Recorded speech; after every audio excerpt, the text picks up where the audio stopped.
Hi again, everyone. Recently did a video speculating about what the weapons could be of the fake or real Wulin hero. So I figured we'd do the same thing, but for the rest of the cast, or rather the other factions, because the other hero that's going to be released at this part of the year, or maybe even the hero that's coming out this month, might actually not be for the Wulin at all. So, starting off with the Knight faction, the Billhook is one of those weapons that was used quite frequently throughout history, and has several variations from English builds. For those of you that aren't familiar with billhooks, they started off as farming tools, but eventually saw some modifications and saw more mainstream use, and military use in fact. English variations of the weapon tended to be short with broad chopping heads, and Italian builds tended to be longer and more suited to thrusting attacks. The sheer power offered by the axe part could potentially fell a horse, and the hook portion could allow a soldier to dismount an enemy rider, making him easy to finish off. The hook could also be used to drag an opponent into melee range or take advantage of weaknesses in their armor.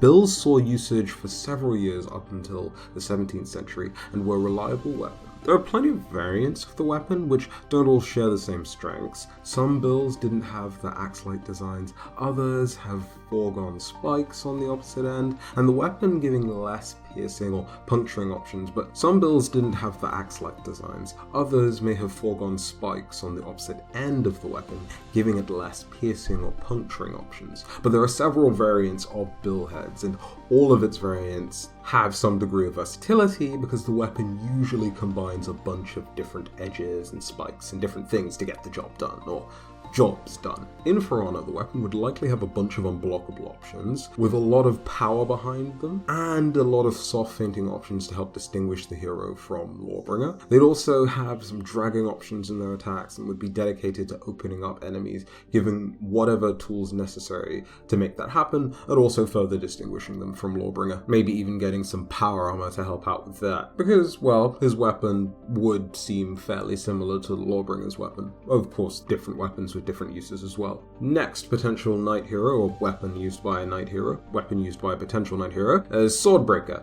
So someone mentioned this on another video, so I decided to look into it because why not? And it was used as a dagger in the left hand to complement a rapier or another weapon, used for catching and or trapping swords. The teeth on the weapon could be made fixed or flexible, the latter option allowing blades to enter the weapon more freely, the teeth then closed up as the invading blades tries to free itself.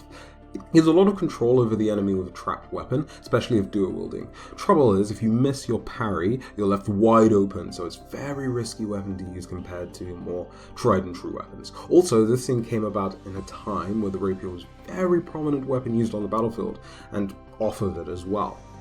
Civilians were using this thing just as much as, soldiers were, though soldiers were using this thing more as a backup weapon, not a main hand weapon. We're talking about the rapier.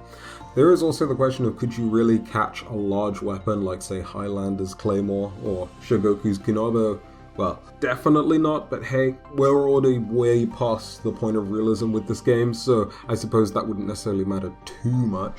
Even adding a character with these weapons from the 17th century is, got Romans, and then people from all the way on the other end historically, why not? So, pairing this thing with a rapier will mean a lot of thrusting attacks, and as that's the type of attack that these things are known for, but also considering the attack indicators going away for the first 100 MS, but considering that the changes that were supposed to be released, or they're going to be released soon, could make a weapon like this really strong considering the potential similarities between the light and heavy attack animations, and of course different timings with those as well. Add in some viable offensive pressure, and this hero could be pretty decent and visually unique compared to a lot of other heroes, especially because rapiers tend to be beautiful weapons in their own right, so Ubi could make tons of really nice designs for the gear through progression. And they can also add some sort of bleeding mechanic as well. I mention that purely because rapiers tended to be the sort of things where you'd skewer someone out the other end, and it's not like rapiers were worthless against armor as well. Plate armor, sure, like you're not stabbing someone with plate armor, but again, we're already way past the point where that's a problem, so yeah. And lastly, we have the most gimmicky thing I've put here, But hey, it would be interesting to see how they could possibly make this work, and that's the man catcher. So this thing features a long pole with two-pronged head and spring-loaded door feature, so the circle could travel around a man and detain him without actually killing him or even necessarily harming him. The weapon also gives you a lot of reach and distance between yourself and your target, keeping you safe as well. And naturally, it's still a polearm, so you've got other options considering the fact that it's still a really long stick, right? Like a bow staff. So, yeah.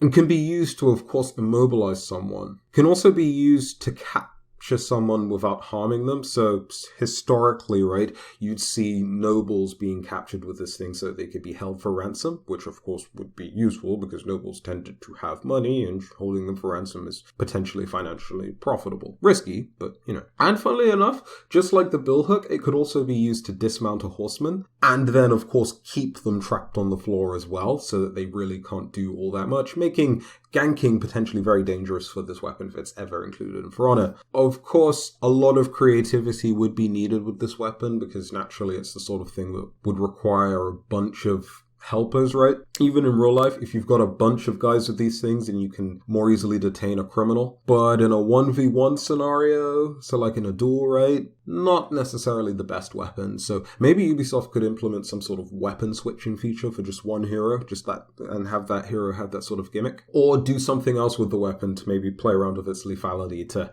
help it have some presence in a 1v1 fight. But that one's just me having more fun, I guess. More so than the Swordbreaker concept. But yeah, tell me, of course, what you think about all of these, and are there any weapons that you'd love to see for a potential knight hero that would be coming this season? Let me know your thoughts in the comment section below, and of course, if you enjoyed this content, go ahead and leave it a like, subscribe to the channel for more content just like this. But till then, have yourselves a fantastic day, and stay safe out there. Bye-bye.